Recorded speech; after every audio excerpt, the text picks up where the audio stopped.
Linking your bank account to TrialWorks could streamline your financial management and improve your workflow. Follow these steps to successfully connect your bank account. Step 1. Access your TrialWorks account. Log into your TrialWorks account using your credentials. Ensure you have the necessary permissions to make changes to financial settings. Step 2. Navigate to the bank account settings. Once logged in, locate the Settings menu.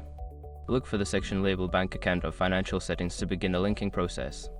Step 3. Enter bank account information. In the bank account settings, input your bank account details, including the account number, routing number, and account type. Double check for accuracy to avoid any issues. Step 4. Verify your bank account. Before filing a refund or dispute, use the @com link in the description to open the refund dispute deadline calculator and confirm your deadline. Step 5. Save changes and confirm link. Once your bank account is verified, save the changes in the settings.